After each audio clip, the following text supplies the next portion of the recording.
ಕಷ್ಟಪಟ್ಟು ಓದ್ಬೇಕು, ಇಷ್ಟಪಟ್ಟು ಓದ್ಬೇಕು. ಹೆಂಗ್ ಓದ್ಬೇಕು ಅಂದ್ರೆ ಕರ್ನಾಟಕ ನಿನ್ ಬಗ್ಗೆ ಓದೋರ್ಗು ಓದ್ಬೇಕು ಮಗನೇ, ಹಂಗ್ ಓದ್ಬೇಕು. ಓದಂಗಿದ್ರೆ ಬ್ಯಾಕ್ ಗ್ರೌಂಡ್ ಇಲ್ದೆ ಗುಂಡಿಗೆ ಅನ್ನೋ ಗ್ರೌಂಡ್ ಅಲ್ಲಿ ಧೈರ್ಯ ಇದ್ರೆ ಒಬ್ಬ ಟಿ.ಕೆ. ಶಿವಕುಮಾರ್ ಈ ರಾಜ್ಯಕ್ಕೆ ಪರಿಚಯ ಆಗ್ತಾರೆ. ನನ್ನ leader, my boss, my inspiration T K. Shivakumar ಸಾಹೇಬ್ರಿಗೆ ನಮಸ್ಕರಿಸ್ತಾ ಕನಕಪುರದ ವಿದ್ಯಾರ್ಥಿಗಳಿಗೆ ಒಂದ್ ಮಾತು ಹೇಳಕ್ ಇಷ್ಟಪಡ್ತೀನಿ. ನೀವೆಲ್ಲ ಚೆನ್ನಾಗಿ ಓದಿ ಡಾಕ್ಟರ್ಸ್, ಇಂಜಿನಿಯರ್ಸ್ ಆಗ್ಬೇಕು ಅಂತ ಆಸೆ ಇಟ್ಕೊಂಡಿದ್ದೀರಾ. ಕೆಲವರಂತೂ ಅಮೆರಿಕಾಗ ಹೋಗಿ ಸೆಟ್ಲ್ ಆಗ್ಬೇಕು ಅಂತ ಆಸೆ ಇಟ್ಕೊಂಡಿದ್ದೀರಾ. ನನಗೊಂದು ಆಸೆ ಇದೆ ಮಗ, ನೀನ್ ಡಾಕ್ಟರ್ ಆಗ್ಬೇಕು, ಇಂಜಿನಿಯರ್ ಆಗ್ಬೇಕು.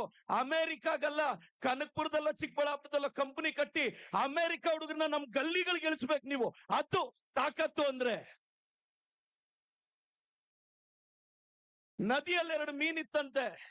ಮಗು ಮೀನು ಮಮ್ಮಿ ಫಿಶ್ ನ ಕೇಳ್ತಂತೆ, mummy fish, mummy fish, mummy fish. ನಾವು ಫಿಶ್ ಗಳೆಲ್ಲ ಯಾಕೆ ನೀರಲ್ಲಿದ್ದೀವಿ ಅಂದ್ರೆ ಭೂಮಿಯಲ್ಲೆಲ್ಲ ಸೆಲ್ಫಿಶ್ ಗಳಿದಾವೆ ಕಣೋ, ಅದಕ್ಕೆ ನಾವು ನೀರಲ್ಲಿದ್ದೀವಿ ಅಂತ. ಬಹಳಷ್ಟು ಜನ ಯಂಗ್ಸ್ಟರ್ಸ್ ಕೇಳ್ತಾರೆ, ಸೋಷಿಯಲ್ ಮೀಡಿಯಾದಲ್ಲಿ ಟಿ.ಕೆ. ಸಾಹೇಬ್ರ ವಿಡಿಯೋಸು ತುಂಬಾ ಸೆನ್ಸೇಷನ್ ಆಗುತ್ತೆ. ಯಾಕೆ ಅಂದ್ರೆ ಶೇರ್ ಹೋನಾನ ಶೇರ್ ಆಗೋದು ವಿಡಿಯೋಸು. ನನ್ನ ಪಕ್ಷದ ಅಧ್ಯಕ್ಷರು, ನನ್ನ ಸ್ಫೂರ್ತಿ ಟಿ.ಕೆ. ಸಾಹೇಬ್ರಿಗೆ, ನಮ್ ಸುರೇಶ್ ಅಣ್ಣನ್ಗೆ, ನಮ್ಮ ಐಶ್ವರ್ಯ ಮೇಡಮ್ ಅವ್ರಿಗೆ ಧನ್ಯವಾದ ಹೇಳ್ತಾ, ನಾನೆಲ್ಲ ಕರ್ನಾಟಕದ ವಿದ್ಯಾರ್ಥಿಗಳಿಗೆ, ಕನಕಪುರದವ್ರಿಗೆ ಒಂದ್ ಮಾತು ಹೇಳಕ್ ಇಷ್ಟಪಡ್ತೀನಿ. ಸುಮ್ನೆ ಗೆದ್ರೆ ವಿಕ್ಟರಿ, ಪಡಬಾರ್ದು ಕಷ್ಟಪಟ್ಟು ಗೆದ್ರೆ ಅದು ಹಿಸ್ಟರಿ.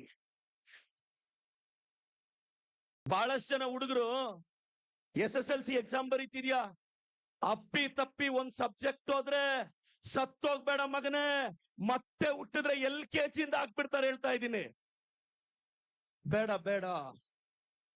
ಈಗ ಒಂದ್ ಸಬ್ಜೆಕ್ಟ್ ಬ್ಯಾಕ್ಲಾಗ್ ಇದ್ರೆ ಪಾಸ್ ಮಾಡ್ಕೋ, ಸತ್ತೋದ್ರೆ ಮತ್ತೆ LKG ಇಂದ ಹಾಕ್ತಾರೆ.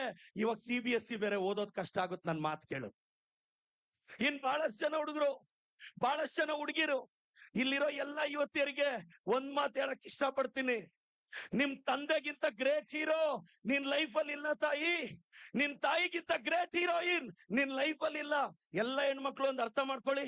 ನೀವು ಚಿಕ್ಕ ವಯಸ್ಸಲ್ಲಿ ಇದ್ದಾಗ ನಿಮ್ ತಂದೆ ನಿಮ್ಮನ್ನ ಬೈಕಲ್ಲಿ ಮುಂದೆ ಕೂರಿಸ್ಕೊಂಡು ಊರೆಲ್ಲ ರೌಂಡ್ ಹಾಕ್ತಾರೆ.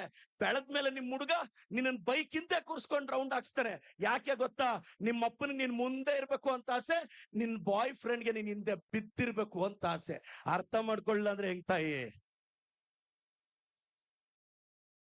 ಏನ್ ಮಾಡೋದು? ಬೆಳೀತಾ ಸಂಬಂಧಗಳು ಬದಲಾಗೋಗುತ್ತೆ. ಹಾಲಲ್ಲಿರೋ ಅಮ್ಮನಿಗೆ ಈಗೋ ಬಿಟ್ಟು ಐ ಲವ್ ಯು ಹೇಳೋಣ ಅಂದ್ರೆ ರೂಮಲ್ಲಿರೋ ಮಡದಿ ಮುನ್ಸ್ಕೊಂಡ್ಬಿಡ್ತಾಳೇನೋ ಅಂತ ಬೇಜಾರಾಗುತ್ತೆ. ಬಹಳಷ್ಟು ಜನ ತಂದೆ ತಾಯಂದ್ರು ಇಲ್ಲಿದ್ದಾರೆ. ಅಣ್ಣ, ಮಕ್ಕಳನ್ನ ಬೆಳೆಸಿದೀರಾ, ಅವ್ರನ್ನ ಡಾಕ್ಟರ್ ಮಾಡಿದೀರಾ, ಇಂಜಿನಿಯರ್ಸ್ ಮಾಡಿದೀರಾ, CA ಓದಿಸಿದೀರಾ. ತುಂಬಾ ಜನ ಪೇರೆಂಟ್ಸ್ ಕೆಲವು ಟೈಮು ಸ್ಟ್ರಗಲ್ ಆಗ್ತಿರ್ತಾರೆ. ಅಣ್ಣ, ನಿನಗ್ ಮದ್ವೆ ಆದ್ಮೇಲೆ ನಿನಗೆ ನಿನ್ನ ಮಗಳ ಭವಿಷ್ಯನೇ ಮುಖ್ಯ ಅಲ್ವಾ? ನಿಮ್ಮ ಮಕ್ಕಳಿಗೂ ಮದುವೆ ಆದ್ಮೇಲೆ ಅವ್ರ ಮಕ್ಕಳ ಭವಿಷ್ಯ ಮುಖ್ಯ, ನೀನಲ್ಲಣ್ಣ. ಇದನ್ನೆಲ್ಲ ತಂದೆ ತಾಯಿ ಅರ್ಥ ಮಾಡ್ಕೊಂಡ್ರೆ ನೆಮ್ಮದಿಯಾಗಿರ್ಬೋದು. ನಿಮಗ್ ಮಾತ್ರ ನಿಮ್ ಮಕ್ಕಳ ಭವಿಷ್ಯ ಮುಖ್ಯ, ನಿಮ್ ಮಕ್ಕಳಿಗೆ ಮಾತ್ರ ಅವ್ರ ಮಕ್ಕಳ ಭವಿಷ್ಯ ಅಲ್ಲದೆ ನೀವ್ ಹೆಂಗ್ ಮುಖ್ಯ ಆಗ್ತೀರಣ ಅಂತ ಎಲ್ರಿಗೂ ಹೇಳ್ತಾ, ನಾನೆಲ್ಲ ಸ್ಟೂಡೆಂಟ್ಸ್ಗೆ ಒಂದೇ ಹೇಳೋದು, ಕುತ್ಕೊಂಡು ಓದ್ಬೇಕು ಮಗ. ದಿನಕ್ಕೆ 6 ರಿಂದ 8 ತಾಸು ಶ್ರದ್ಧೆಯಿಂದ ಓದ್ಬೇಕು. ಲೈಫ್ ಅಲ್ಲಿ ಸುಮ್ನೆ ಕುತ್ಕೊಂಡ್ರೆ ಏನಾಗಲ್ಲ. ನೀವು ನ್ಯಾಷನಲ್ ಜಿಯೋಗ್ರಫಿಯಲ್ಲೋ ಡಿಸ್ಕವರಿ ಚಾನೆಲ್ ಅಲ್ಲೋ ನೋಡಿರ್ತೀರಾ, ಒಂದು ಜಿಂಕೆನ ಚಿರತೆ ಅಟ್ಟಿಸ್ಕೊಂಡು ಹೋಗ್ತಾ ಇರುತ್ತೆ. ಜಿಂಕೆಗಿಂತ ಚಿರತೆ ಪವರ್ಫುಲ್, ಜಿಂಕೆಗಿಂತ ಚಿರತೆ ವೇಗವಾಗಿ ಓಡುತ್ತೆ. ಇನ್ನೇನು ಚಿರತೆ ಜಿಂಕೆ ಹಿಡ್ಕೊಂತು ಅನ್ನೋಷ್ಟೊತ್ತಿಗೆ ಜಿಂಕೆ ಎಸ್ಕೇಪ್, ಚಿರತೆ ಸುಸ್ತಾಗಿ ಬಿದ್ದೋಗುತ್ತೆ. ಅರ್ರೆ, ಅಷ್ಟು ತಾಕತ್ತಿರೋ ಚಿರತೆ ಯಾಕೆ ಗೆಲ್ಲಕ್ಕಾಗ್ಲಿಲ್ಲ? ಅಷ್ಟು ಕೆಪಾಸಿಟಿ ಇರೋ ಚಿರತೆ ಯಾಕೆ ಗೆಲ್ಲಕ್ಕಾಗ್ಲಿಲ್ಲ? ಕಡಿಮೆ ತಾಕತ್ತಿರೋ ಜಿಂಕೆ ಯಾಕೆ ಗೆದ್ದು ಬಿಡ್ತು ಅಂದ್ರೆ, ಚಿರತೆ ಓಡ್ತಾ ಇರೋದು ಊಟಕ್ಕೆ, ಜಿಂಕೆ ಓಡ್ತಾ ಇರೋದು ಬದುಕೋದಿಕ್ಕೆ. ನಿನ್ ಲೈಫ್ಗೋಸ್ಕರ ಓಡಿದ್ರೆ ನಿನ್ನ ಯಾವನ್ನೂ ತಡಿಯಕ್ಕಾಗಲ್ಲ. ಇನ್ನೊಂದೆಲ್ಲ ಈ ಜನರೇಷನ್ ಅವ್ರು ಒಂದು ಅರ್ಥ ಮಾಡ್ಕೊಳ್ಳಿ. ಮನಿ ಕಾಂಟ್ ಬೈ ಹ್ಯಾಪಿನೆಸ್ ಅಂತಾರೆ. ಈ ಕೊಟೇಶನ್ ನ ದಯವಿಟ್ಟು ಡಸ್ಟ್ಬಿನ್ಗೆ ಹಾಕ್ಬಿಡಿ. ಮನಿ ಕ್ಯಾನ್ ಬೈ ಹ್ಯಾಪಿನೆಸ್. ರೋಡ್ ಅಲ್ಲಿ ಆಕ್ಸಿಡೆಂಟ್ ಆದ್ರೆ, ಆಕ್ಸಿಡೆಂಟ್ ಆಗಿರೋನ್ ಹಾಸ್ಪಿಟಲ್ ಇಂದ ಡಿಸ್ಚಾರ್ಜ್ ಆಗ್ಬೇಕು ಅಂದ್ರೆ ದುಡ್ಡು ಬೇಕು ಗುರು, ದುಡ್ಡು ಬೇಕು. ಅಲ್ಲಿ ಸ್ಟೇಷನ್ ಅಲ್ಲಿ ಕೂತಿರೋನು ಲಾಯರ್ ನಿಟ್ಟು ಬೇಲಲ್ಲಿ ಆಚೆ ಬರ್ಬೇಕು ಅಂದ್ರೆ ದುಡ್ಡು ಬೇಕು. Money can buy the reasons for happiness ಅಂತ ಹೇಳ್ತೀನಿ. ಈ ಜನರೇಷನ್ ಮಕ್ಕಳು, ನಾನು ಎಲ್ರಿಗೂ ನಿಮ್ಗೆ ರಿಕ್ವೆಸ್ಟ್ ಮಾಡೋದು ಇಷ್ಟೇ, ಇಂಥ ಒಂದು ಪ್ರತಿಭಾ ಕಾರ್ಯಕ್ರಮ ನಡೀತಾ ಇದೆ ಇವತ್ ನಮಗೆಲ್ಲ. ನಾನು ಚಿಕ್ಕಬಳ್ಳಾಪುರದ ವ್ಯಕ್ತಿ, ನೀವು ಚೆನ್ನಾಗಿ ಬೆಳೆದು ಕನಕಪುರದಲ್ಲಾದ್ರೂ ಇಂಡಸ್ಟ್ರೀಸ್ ಕಟ್ಟಿ, ಸಾಧ್ಯ ಆದ್ರೆ ಚಿಕ್ಕಬಳ್ಳಾಪುರಕ್ಕೂ ಬನ್ನಿ ಅಂತ ಹೇಳ್ತೀನಿ. ನಮ್ದು ಸ್ವಲ್ಪ ಸ್ವಾರ್ಥ. ಸಾಹೇಬ್ರು ಇವತ್ತು ಕನಕಪುರನ, ಕರ್ನಾಟಕದಲ್ಲಿ ಕನಕಪುರ ಅಂದ್ರೆ ಜ್ಞಾಪಕ ಬರೋದೇ ಡಿ ಕೆ ಶಿವಕುಮಾರ್ ಹೆಸರು, ಡಿ ಕೆ ಸುರೇಶ್ ಅಣ್ಣ ಹೆಸರು. ಇವತ್ತೊಬ್ಬ ನಾರ್ಮಲ್ ಬ್ಯಾಕ್ ಗ್ರೌಂಡ್ ಇಂದ ಬಂದು ಈ ಸ್ಟೇಟ್ ನ ರೂಲ್ ಮಾಡಬಹುದು ಅಂತ ತೋರಿಸ್ತಾ ಇದ್ದು ಡಿ ಕೆ ಸಾಹೇಬ್ರು. ಡಿ ಕೆ ಸಾಹೇಬ್ರು ನಿಮ್ ಚಪ್ಪಾಳೆ ಮುಖಾಂತರ ನಾನು ಅಭಿನಂದನೆ ಸಲ್ಲಿಸ್ತೀನಿ. ಬ್ಯಾಕ್ ಗ್ರೌಂಡ್ ಇಲ್ಲ ಅಂದ್ರೆ ಪಂಚಾಯತಿ ಎಲೆಕ್ಷನ್ ಗೆಲ್ಲಕ್ಕಾಗಲ್ಲ. ಅಂತದ್ರಲ್ಲಿ ಗುಂಡಿಗೆ ಅನ್ನೋ ಗ್ರೌಂಡ್ ಅಲ್ಲಿ 8 ಸಲ ಎಲೆಕ್ಷನ್. ಇವತ್ ಕರ್ನಾಟಕದ DCM ಮತ್ತಷ್ಟು ಎತ್ತರಕ್ಕೆ ಬೆಳೀತಾರೆ ಅಂತ ನನಗ್ ನಂಬಿಕೆ ಇದೆ, ಬೆಳಿಬೇಕು ಕೂಡ. ನಾನೆಲ್ಲ ಕನಕಪುರ ಜನತೆಗೆ, ಎಲ್ಲ ಪೋಷಕರಿಗೆ ರಿಕ್ವೆಸ್ಟ್ ಮಾಡ್ತೀನಿ, ಎಲ್ಲ ಹುಡುಗರು, ಬಹಳಷ್ಟು ಜನ youngsters, youths R not useless but they are used less ಅಂತ. ಏನ್ ವಯಸ್ಸಿಗೆ ಬಂದಿದ ತಕ್ಷಣ, ಒಂದ್ 10th 11th 12th ಬಂದಿದ ತಕ್ಷಣ ನಿಮ್ಮನ್ನ ಹಿಡಿಯಕ್ಕೆ ಆಗಲ್ಲ ಗುರು. ಪ್ರೀತಿ ಅಂದ್ರೆ ಏನು? ಬೈಕಿನ ಹಿಂದೆ ಖಾಲಿ ಇರೋ ಸೀಟ, ಕಾಡುವ ಒಂಟಿತನಕ್ಕೆ ಉತ್ತರವ, ಮನೆಯಲ್ಲಿ ಸಿಗದನ್ನ ಮತ್ತೆಲ್ಲ ಹುಡುಕುವ ಪ್ರಯತ್ನವ? ಪ್ರೀತಿ ಅಂದ್ರೆ ಪದೇ ಪದೇ ಪದೇ ಪದೇ ಪ್ರೀತಿಸ್ಬೇಕು. ಸಾಧ್ಯ ಆದ್ರೆ ಒಬ್ಬರನ್ನೇ ಪ್ರೀತಿಸ್ಬೇಕು. ಆ ಮೊದಲ ಪ್ರೀತಿ ನಿಮ್ ತಾಯಿನೇ ಆಗಿರ್ಬೇಕು ಅಂತ ನನ್ನ ವಾದ. ಏನು ಬೆಳೆದ್ ನಿಂತಿರೋ ಹುಡುಗರು ಒಂದ್ 18-20 ವರ್ಷ ಬಂದ್ರೆ ಏನ್ ನಮ್ಮ ಅಪ್ಪ ಅಮ್ಮಗೆ ಏನು ಗೊತ್ತಿಲ್ಲ ಅಂತಾರೆ. ಬೆಳೆದ್ ನಿಂತಿರೋ ಹುಡುಗಿರು, ನಾನೆಲ್ಲಾ ಹುಡುಗಿರ್ಗೆ ಹೇಳಕ್ ಇಷ್ಟಪಡೋದು, ನಿಮ್ ತಂದೆ ತಾಯಿ ಋಣ ತೀರ್ಸೋದು ಅಂದ್ರೆ ಅವ್ರು ಹೇಳಿದ ಸ್ಕೂಲ್ ಸೇರ್ಕೊಂಡ್ರಿ, ಅವ್ರು ಹೇಳಿದ ಕಾಲೇಜ್ ಸೇರ್ಕೊಂಡ್ರಿ, ಸಾಧ್ಯ ಇದ್ರೆ ಚೌಲ್ಟ್ರಿ ಬುಕ್ ಮಾಡೋ ಆಪ್ಷನ್ ಅವ್ರಿಗೆ ಬಿಟ್ಬಿಡ್ರಮ್ಮ, ನಿಮ್ ಲೈಫ್ ಚೆನ್ನಾಗಿರುತ್ತೆ. ಬಹಳಷ್ಟು ಜನ ತಂದೆ ತಾಯಿಗೆ ಚೌಲ್ಟ್ರಿ ಬುಕ್ ಮಾಡೋ ಆಪ್ಷನ್ನೇ ಕೊಡಲ್ಲ. ಏನ್ ಮಾಡೋದು? ಬಹಳಷ್ಟು ಜನಕ್ಕೆ ಗೊತ್ತಿರ್ಲಿ. ನಾನೆಲ್ರಿಗೂ ರಿಕ್ವೆಸ್ಟ್ ಮಾಡ್ತೀನಿ, ಪ್ಲೀಸ್ ಒಂದಷ್ಟು ದಿನ ಶ್ರದ್ಧೆಯಿಂದ ಓದಿ, ಏಕಾಗ್ರತೆಯಿಂದ ಓದಿ. ಏಕಾಗ್ರತೆ ಯಾವತ್ತು ಲಾಂಗ್ ಡ್ರೈವ್ ಹೋಗ್ಬಾರ್ದು, ಯಾವತ್ತು ಡೆಡಿಕೇಶನ್ ನಿಮ್ಮಿಂದ ದೂರ ಸರಿಬಾರ್ದು. ಕುಂತ್ರು ನಿಂತ್ರು ನಿಂದೆ ಧ್ಯಾನ, ಜೀವಕ್ಕಿಲ್ಲ ಸಮಾಧಾನ. If you want to live greatly, you should risk greatly. ಯತ್ ಭಾವಂ ತದ್ ಭವತಿ. ನಿನ್ ಮೈಂಡ್ ಸೆಟ್ ಹೆಂಗಿರುತ್ತೋ ನಿನ್ ಸಕ್ಸಸ್ ಹಂಗೆ ಇರುತ್ತೆ. ಇವತ್ ಕನಕಪುರದಲ್ಲಿ ಎವ್ರಿ ಆಲ್ಟರ್ನೇಟಿವ್ ಇಯರ್ ಈ ಕಾರ್ಯಕ್ರಮ ನಡೀತಿದೆ.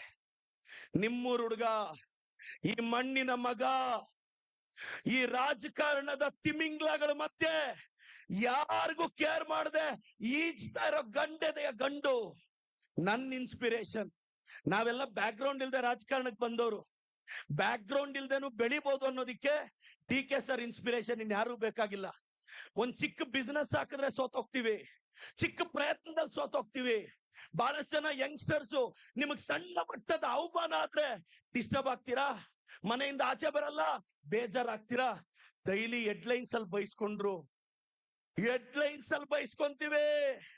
ಆದ್ರೂ ನಮಗ್ ಗೊತ್ತಿದೆ, ಈ ಪ್ರಪಂಚದಲ್ಲಿ ಅಭಿವೃದ್ಧಿ ಆಗ್ಬೇಕು, ಪ್ರಜೆಗಳು ಬೆಳಿಬೇಕು ಅಂದ್ರೆ ಎಲ್ಲ ಫೈಟ್ ಮಾಡ್ಬೇಕು ಅಂತ. ಬಹಳ ಸಂದರ್ಭದಲ್ಲಿ ಹೇಳ್ತಾರೆ, D K sir is A Born fighter. ನಮಗೆಲ್ಲ ನಿಮಗೆಲ್ಲ ಧೈರ್ಯ ಸ್ಕೂಲ್ಗಳಲ್ಲಿ ಕಲ್ತ್ವೇನೋ, ಅವ್ರು ಮೋಸ್ಟ್ಲಿ ಅವ್ರ ತಾಯಿಯ ಗರ್ಭದಲ್ಲೇ ಕಲ್ತ್ಕೊಂಡ್ ಬಂದಿದ್ದಾರೆ ಅಂತ ಒಂದು ಗ್ರೇಟ್ ಲೀಡರ್ಗೆ ನಾನು ಥ್ಯಾಂಕ್ಸ್ ಹೇಳ್ತಾ, ಡಿ ಕೆ ಶಿವಕುಮಾರ್ ಸರ್ ಅವ್ರ ಆಶೀರ್ವಾದ ವೈಯಕ್ತಿಕವಾಗಿ ನನ್ ಮೇಲೆ ಇರಬೇಕು.